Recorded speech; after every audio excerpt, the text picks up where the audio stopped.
salutar de Sião no monte. Sim, na cruz, sempre me glorio e por fim descansarei, salvo além do rio.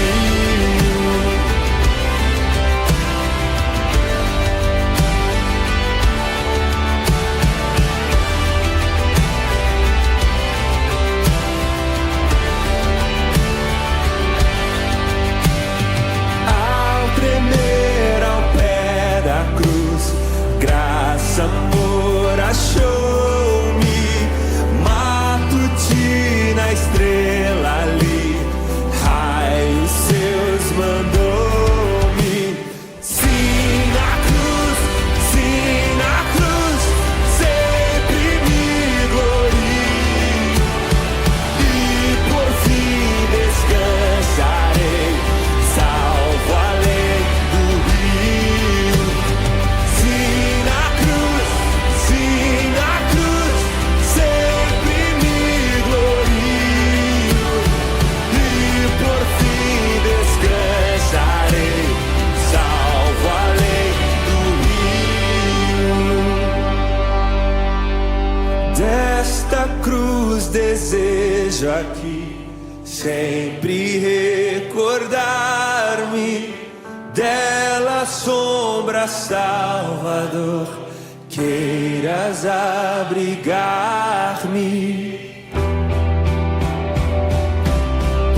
É isso que nós ostentamos com muito orgulho, a morte e a ressurreição de nosso Senhor Jesus Cristo. Porque se morremos com Ele, certamente ressuscitaremos com Ele. Vou na graça me gloriar, sempre na cruz eu esperarei, firme até o dia chegar, quando afinal te encontrarei. Vou na graça me gloriar, sempre na cruz eu esperarei, firme até o dia chegar, quando afinal te encontrarei. Sim, na cruz, sempre me glorio e por fim descansarei, salvo além do rio. Sim, na cruz, sempre me glorio e por fim descansarei, salvo além do rio. Junto à cruz, ardendo em fé, sem temor, vigio, firme até a pátria ver, santo além do rio. Palavra de Deus no livro de Atos, capítulo 22. Atos 22, versículos 1 a 22. Essa é a passagem da pregação de hoje, mas nós leremos o contexto também anterior, brevemente. E o título da nossa pregação é Paulo testemunha de Jesus em Jerusalém.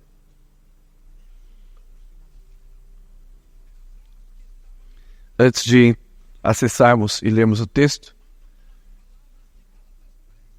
convido você a pensar.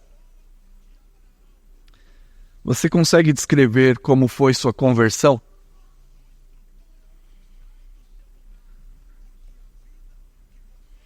Existem diversas maneiras de sermos persuadidos à fé em Jesus. Minha conversão foi gradual, culminando com um momento de crise. Fui educado na fé cristã desde a infância, 6 anos, mas minha conversão se concluiu aos 21. Então, nesse momento foi um pouco dramático a ponto de marcar um divisor de águas.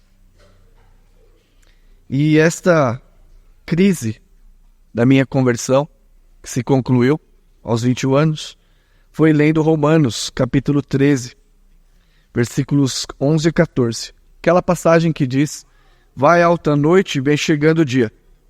Deixemos, pois, as obras das trevas e revistamo-nos das armas da luz. Eu me lembro que eu estava na cama lendo a Bíblia e foi como se um raio cruzasse a minha mente, a minha alma.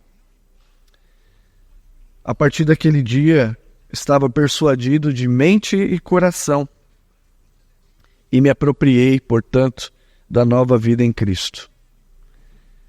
Você se lembra? Consegue descrever como foi sua conversão? Alguns foi gradual, mais tranquila, enquanto outros passaram por esta crise.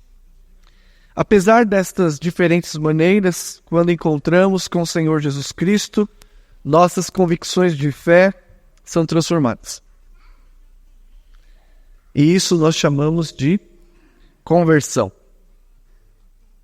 Na passagem que leremos, Lucas relata o testemunho pessoal de Paulo, sua conversão a Jesus Cristo e o motivo pelo qual ele pregava aos gentios. O propósito da mensagem é persuadi-los a receber Jesus com fé. Servirá de alerta aos crentes para que não coloquem os costumes religiosos no lugar de Jesus. Os judeus fizeram isso. Substituíram Cristo pelos elementos da sua cultura religiosa. E para aqueles que ainda não receberam a Jesus, um apelo à fé.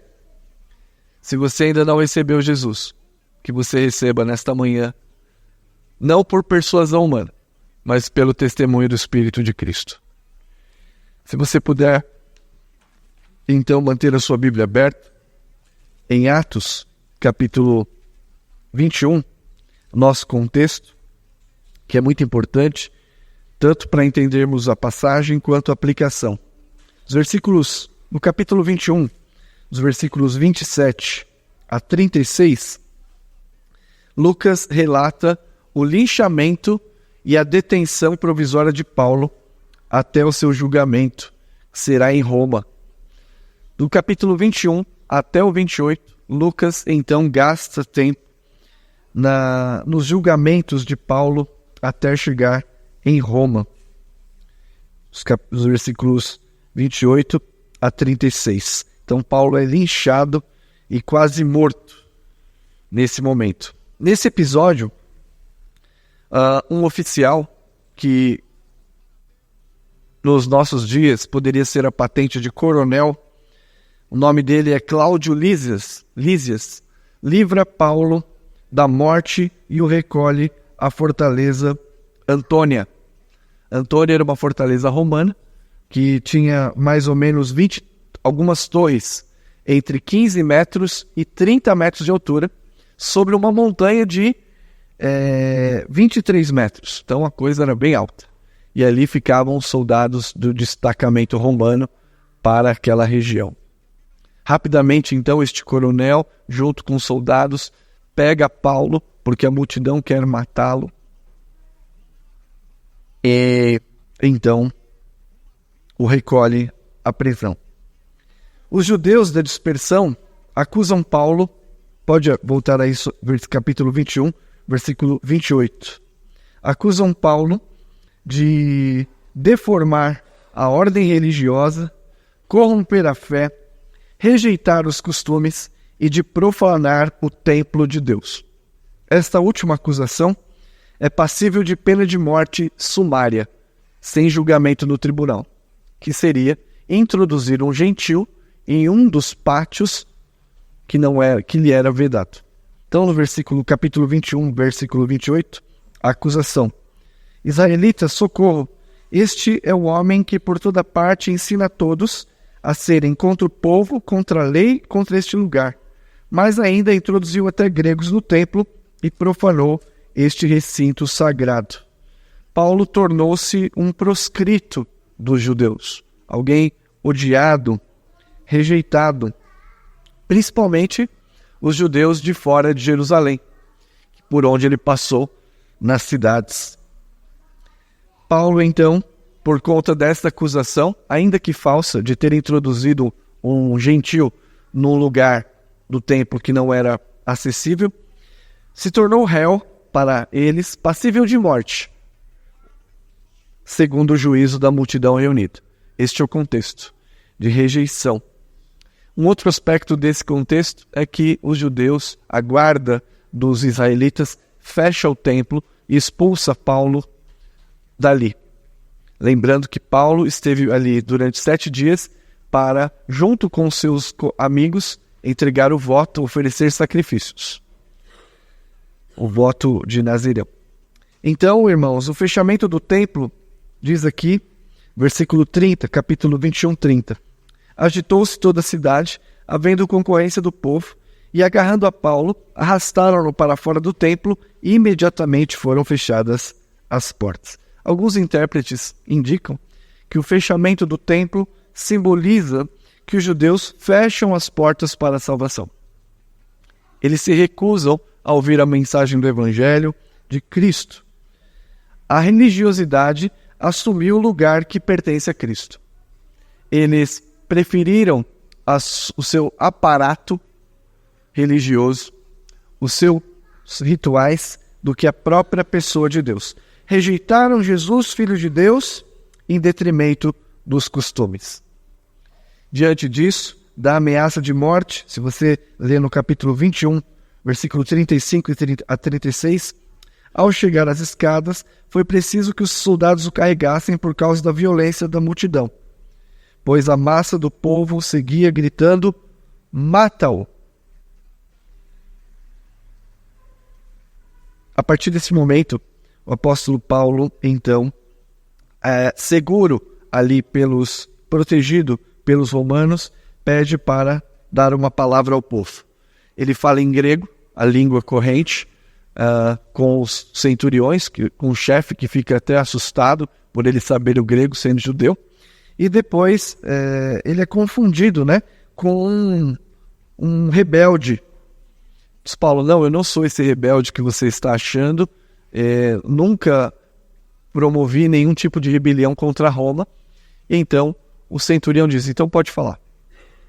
Ele então se dirige ao povo, versículo 40 em diante, diz assim: obtida a permissão, Paulo, em pé na escada, fez com a mão sinal ao povo. Fez-se grande silêncio, e ele falou em língua hebraica, dizendo: irmãos, pais, ouvi agora a minha defesa diante de vós. Quando ouviram que lhes falava em língua hebraica, guardavam ainda maior silêncio. O fato de falar na língua vernácula evidenciou o respeito pela tradição de Israel. Paulo era um judeu leal. Tanto é que ele se esforça aqui para, junto com os 4 homens, mostrar que ele não era contra a tradição, não era contra a lei, desde que isso fosse tido como costume. Ele sabia os limites da cultura e aquilo que afetaria a fé. Então, Paulo era um judeu leal, ainda que neste momento ele testemunhasse de Jesus que antes perseguia.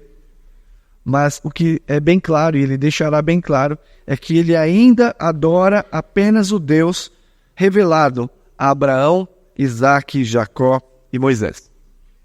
A sua defesa consiste, portanto, em mostrar o seu encontro com Cristo e a mudança de convicção, e também mostrar o porquê que ele prega o Evangelho aos gentios. Diante disso, nós temos o discurso. O apóstolo Paulo anuncia a sua defesa no tribunal. Relata o que Cristo fez em sua vida e justifica o motivo de pregar o Evangelho.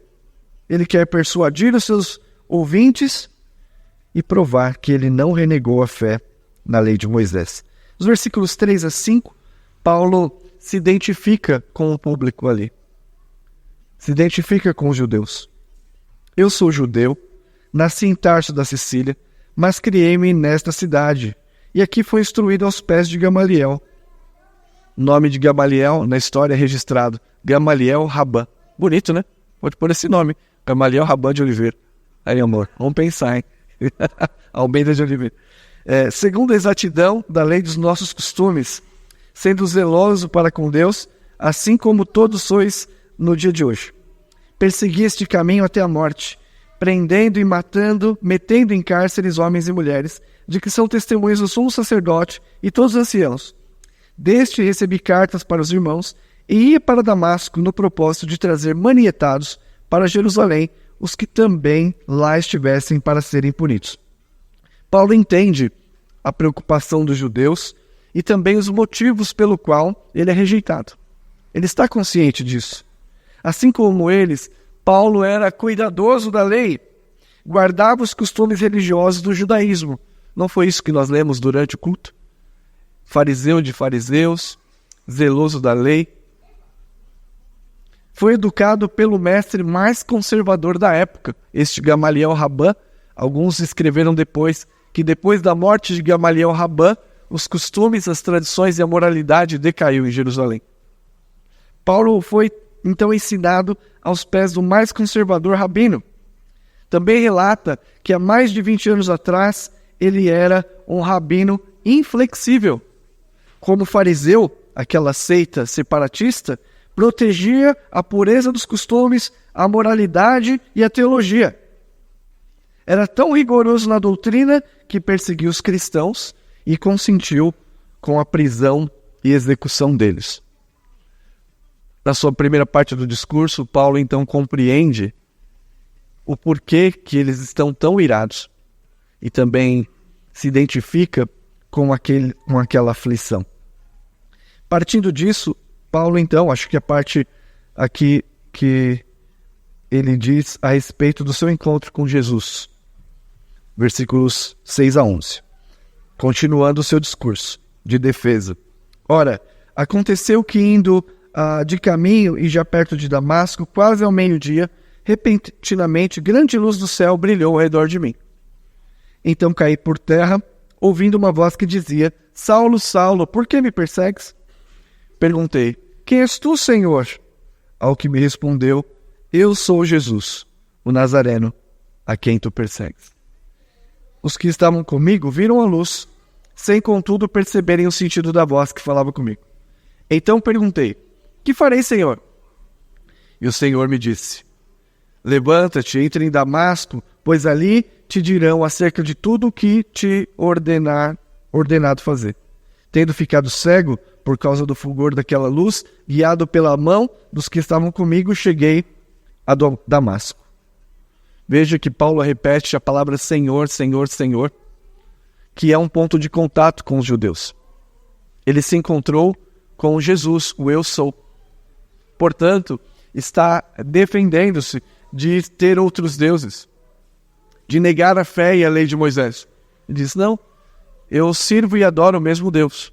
Ele só usa uma linguagem aqui que pudesse acomodar a compreensão dos ouvintes. Então, Paulo descreve o encontro com Jesus. Saulo era, portanto, muito resistente à fé em Jesus. Um convertido improvável, não é verdade? Um convertido improvável. No entanto, em uma das suas cruzadas contra os cristãos, teve uma visão divina. Uma pessoa sublime lhe aparece, seu nome, Jesus Nazareno. Você se lembra deste nome, Jesus Nazareno? O nome escrito na placa de condenação que foi pregada no topo da cruz. Jesus Nazareno, Rei dos Judeus. Jesus, Paulo provavelmente teve um choque nesse momento. E ele teve um êxtase, essa é a palavra usada aqui. Jesus, antes crucificado, se apresentou vivo a Saulo, de forma incontestável. O Jesus Nazareno, o Rei dos Judeus, que havia sido pregado e que levantaram um boato de que seus discípulos haviam roubado o corpo, agora aparece para ele. Glorioso, refulgente, falando numa língua compreensível, cheio de poder. É uma experiência notável. Se apresentou a Saulo vivo e de forma incontestável. Ainda no seu discurso, nos versículos 12 a 16, que é o que eu quero explorar mais com vocês, nós temos a conversão de Saulo. Falou, pastor, mas você já pregou isso lá em Atos 9. Preguei, mas sempre há nuances diferentes e importantes a serem aplicadas. Então veja, Paulo é convertido, versículos 12 a 16. Um homem chamado Ananias, piedoso conforme a lei, e tendo bom testemunho de todos os judeus que ali moravam, veio procurar-me. E pondo-se junto a mim, disse, Saulo, irmão, recebe novamente a vista. Nessa mesma hora, recobrei a vista e olhei para ele. Então lhe disse, o Deus dos nossos pais, está vendo a conexão? Ele não deixou a fé israelita. Ele só compreendeu que tudo isso apontava para Cristo. O Deus dos nossos pais de antemão te escolheu para conheceres a sua vontade e veres o justo. Como eu já comentei com vocês e lemos, o justo é o Messias, o prometido, o Salvador. E ouvires a voz da sua própria boca. Porque terás de ser sua testemunha diante de todos os homens das coisas que tem visto e ouvido. E agora, por que te demoras? Levanta-te, recebe o batismo e lava os teus pecados, invocando o nome dele. A rejeição de Jesus implica em reprovação diante de Deus. Se você rejeitar a Jesus, está incorrendo em reprovação da parte de Deus. E os judeus aqui fecharam as portas para o Evangelho. Você que está ouvindo hoje, pela graça de Deus, abro aspas para o que diz a Escritura na carta de João, na primeira carta de João. Todo aquele que vive pecando não o viu nem o conheceu. E ainda, todo espírito que não confessa a Jesus não procede de Deus. É muito grave isso. Saulo pecou contra Jesus, precisava se arrepender e pedir perdão. Saulo pecou contra Jesus, precisava se arrepender e pedir perdão. E ele foi convencido na pregação de Ananias que ele precisava da cruz de Cristo. Somente Cristo, na sua morte, viabilizaria o perdão. E ele tem esta consciência de que ele estava negando a Cristo. Na vida de pecado, estava negando a Cristo porque não o recebeu como o Filho de Deus. Um coração fechado, endurecido, tal como o dos judeus que o perseguiram. A ponto de dizer, a mim que no outro tempo era blasfemo e perseguidor e insolente, mas obtive misericórdia, pois o fiz na ignorância e na incredulidade. Transbordou, porém, a graça de nosso Senhor com a fé e o amor que há em Jesus Cristo. Fiel é a palavra e digna de toda aceitação, que Cristo Jesus veio ao mundo para salvar os pecadores, dos quais eu sou o principal. O apóstolo Paulo foi convencido de que somente o sacrifício de Cristo na cruz viabilizaria o perdão. Nós sabemos, assim como Paulo, que outras pessoas encontraram-se com Jesus. Você já encontrou com Jesus? Mas, pastor, você está pregando para a igreja. Não sei. Você encontrou-se com Jesus? Muitos encontraram-se com Jesus e receberam perdão pelos seus pecados. A princípio, essas pessoas entendiam a seu modo que Jesus era uma pedra de tropeço para suas aspirações. Alguns exemplos. Pode um funcionário corrupto que vive de propina e caixa 2 mudar de convicção? Sim. Zaqueu. Pode um filósofo, escritor ateu, mudar de convicção e aceitar Jesus ressuscitado? Sim. C.S. Lewis, escritor britânico, escreve isso no seu livro Surpreendido pela Graça. Pode uma homossexual, ativista, militante, acadêmica mudar a sua convicção ao encontrar-se com Cristo? Sim. Rosaria Butterfield, escrito no livro Pensamentos Secretos de uma Convertida Improvável. Pode um viciado em drogas, rico, famoso, deixar o prazer do pecado e suas convicções para abraçar a fé em Cristo? Sim. O Rodolfo Abrantes é um exemplo, ex-Raimundos. Pode um intelectual famoso, influente professor, mas promíscuo durante toda a vida, mudar de convicção? Sim. Agostinho de Hipona, o homem que exerceu 800 anos de influência na teologia cristã. Depois. Pode um religioso, talvez você seja um desse, pode ser um religioso tradicionalista, moralista. Pode uma pessoa dessa mudar de convicção ao receber a Cristo? Sim. Pedro. Não, Senhor, eu jamais comi coisa impura. Mata e come, porque o que Deus considerou puro.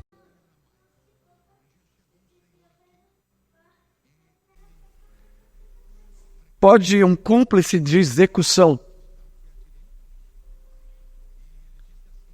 de assassinato, mudar de convicção? Saulo de Tarso. Diz a Escritura que no apedrejamento de Estevão, ele consentia na sua morte e segurava a capa dos que estavam apedrejando. Saulo é convertido. Ele ouve a pregação, recebe o batismo, e a linguagem é bem bonita. Lava os teus pecados. Lava os teus pecados. Invoca o nome de Jesus. E todo aquele que invocar o nome de Jesus será salvo. Saulo, outrora perseguidor, torna-se em Paulo. Sua convicção mudou. Ele perseguiu, mas agora pregava a fé em Jesus. Versículo 22, 21, desculpa, 17 a 21, Paulo justifica a sua comissão. Por que ele, então, começou a pregar? Tendo eu voltado, depois do encontro com Cristo e da pregação de Ananias, tendo eu voltado para Jerusalém, enquanto orava no templo, sobreveio um êxtase, e vi aquele que falava comigo: apresta-te e sai logo de Jerusalém, porque não receberão o seu testemunho a meu respeito. Isso lá mais de 20 anos atrás. Eu disse: Senhor, eles bem sabem que eu encerrava em prisão e nas sinagogas açoitava os que criam em ti. Quando se derramava sangue de Estevão, tua testemunha, eu também estava presente, consenti nisso e até guardei as vestes do que o matava. Então, Paulo justifica por que ele foi comissionado. Para quê? Para pregar aos gentios. Versículo 21. Mas ele me disse: vai, porque eu te enviarei para longe aos gentios. Diante desse discurso, qual é a sua reação?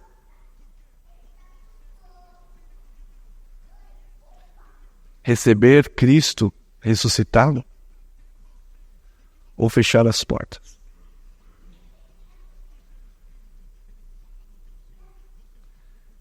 A reação daqueles homens foi fechar as portas definitivamente. Versículo 22. Ouviram-no até esta palavra. O ódio pelos gentios era tão grande. Ouviram-no até esta palavra, e então gritaram, dizendo: tira tal homem da terra, porque não convém que ele viva. Jerusalém, uma turba amotinada dizendo: morra, morra. Você já ouviu isso em algum lugar? Uma repetição do que fizeram com Cristo Jesus o Senhor. Crucificam, crucificam, crucificam.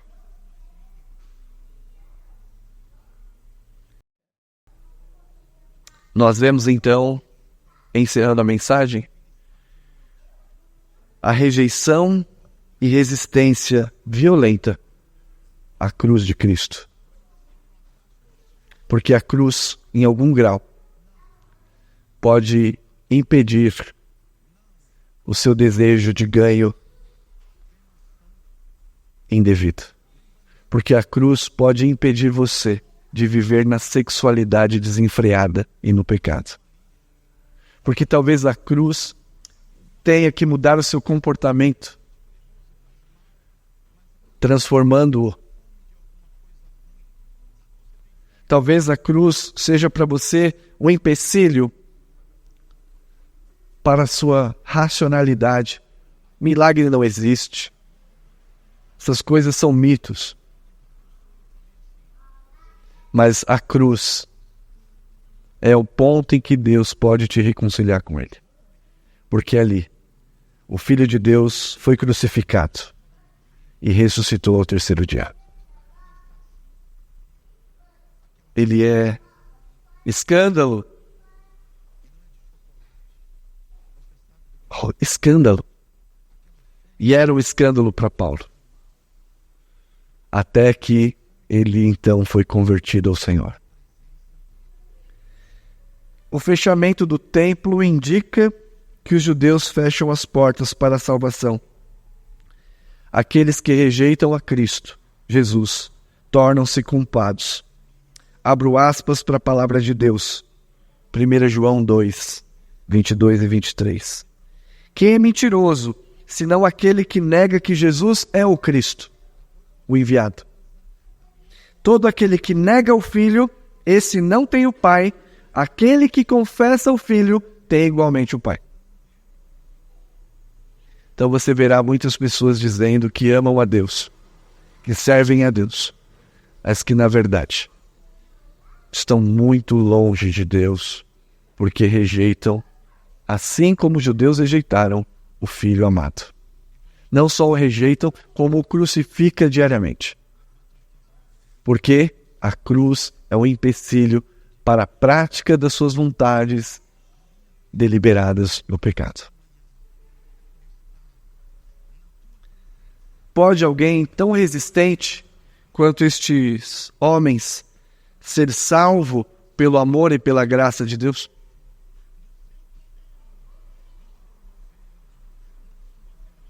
Pode alguém tão resistente quanto esses homens ser alvo do amor e da graça de Deus? Elizabeth Elliot, famosa escritora, morreu com 88 anos. Alguns livros traduzidos para o português. Tradutora, casou-se com o missionário Jim. E o Jim queria entrar num território de uma tribo não alcançada pelo Evangelho. Isso na década de 1950. Então eles escolheram uma tribo chamada Aucas. Grupo feroz que ninguém tinha conseguido alcançar. Todos aqueles que chegavam à tribo eram mortos. Depois de Jim e seus amigos descobrirem, 4 missionários descobrirem onde ficava a Auca, no Equador, eles foram até lá, tiveram um contato amigável, mas foram mortos por lanças. Hoje eles são chamados de Valdoni. Eles tinham uma terrível reputação de violência. Estudos antropológicos chegaram ali a confirmar que eles tiveram as taxas mais altas de violência numa sociedade humana. Elizabeth Elliot e a sua filha Valerie sobreviveram. Era uma bebezinha ainda. Retornaram aos Estados Unidos. Após um período de 3 anos, Elizabeth Elliot se sente chamada para testemunhar de Cristo aos que mataram seu marido. Elizabeth voltou ao Equador com sua filhinha, não deixou a filhinha em casa não. E passou a trabalhar com aquela tribo, mas uma tribo adjacente. Orou a Deus, pedindo oportunidade para ter contato com os Wadoni. E ali, então, Deus abriu a porta. Ela permaneceu entre eles, viveu de carne de macaco. Não sei se é gostoso, se alguém aqui comeu. Já comeu? O Isaac já comeu até macaco. Meu Deus. Então é bom. Então esse aqui não é sofrimento não. Comendo carne de macaco e vivendo em cabanas. Ela, que era uma mulher viúva com criança pequena, levava uma tribo violenta.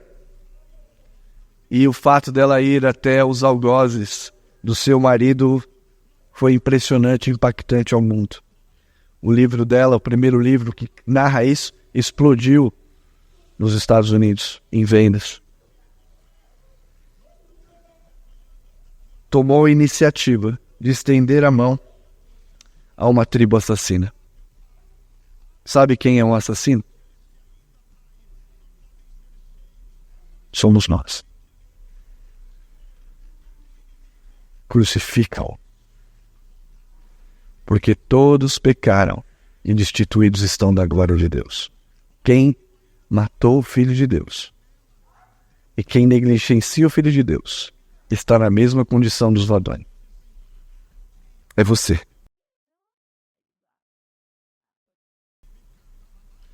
Mas veja só, a pergunta é: pode alguém tão resistente quanto esses homens ser salvo do amor, pelo amor e pela graça de Deus? Nós vimos que se uma pessoa pode fazer isto, quanto mais o amor do Pai. É Ele quem vem até nós para a reconciliação. Mataram o seu filho, no entanto, Ele insiste pela paz por meio da cruz. Depois desse episódio, ainda Deus tolerou por 40 anos os judeus e o tempo. E esta manhã você não saia daqui esperando 40 anos para desfrutar do encontro com Cristo e da graça do perdão na cruz. Ainda que ela pareça ser um empecilho para os seus projetos sexuais, para os seus planos financeiros, para os seus planos acadêmicos. Paulo testemunha então o seguinte: que Cristo tornou-se para ele tudo. E ele considerou tudo como perda por causa do amor de Cristo. Que vocês também nesta manhã sejam confrontados a não deixar que a nossa religiosidade, os nossos rituais e costumes tomem o lugar da cruz. E aqueles que estão em dúvida quanto à sua fé e sua conversão, que nesta manhã este testemunho da cruz possa trazê-lo à vida, restaurando-no e transformando numa nova pessoa. Você se lembra da sua conversão? Talvez seja hoje, não sei. Que o Senhor Deus nos ajude. Amém.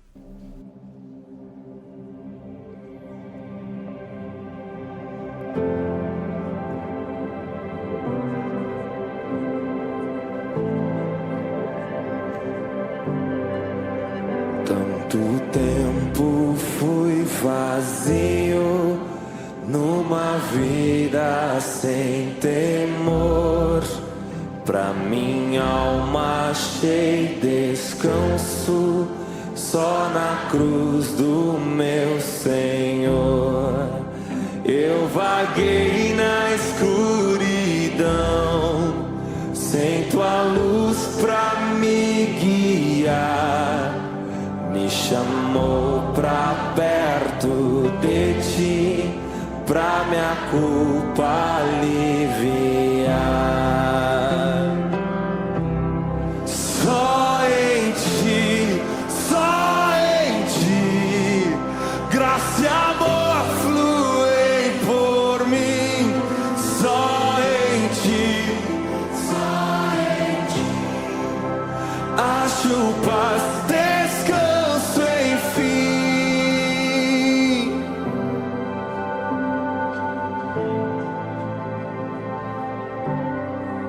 Só em ti minha fé se firma, só em Cristo Salvador. Sei que então fui perdoado na tua obra de amor. E eu sei que me sustentas, nada vai nos separar.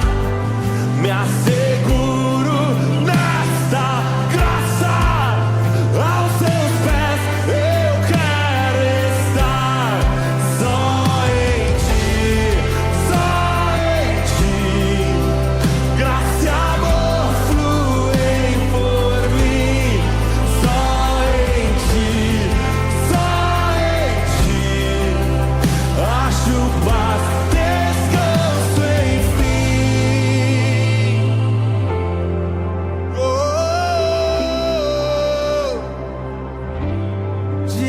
Descanso, enfim.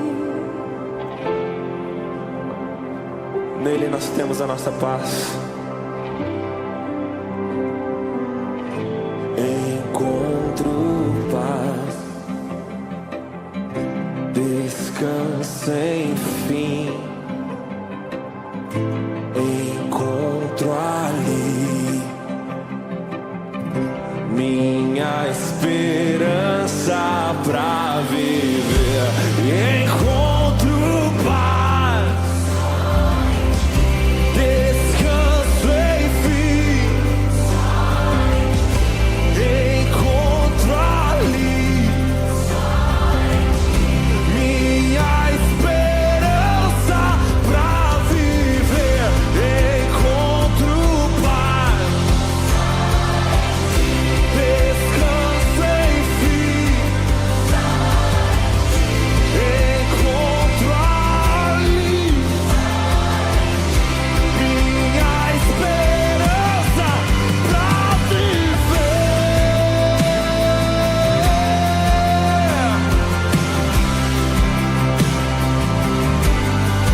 Pra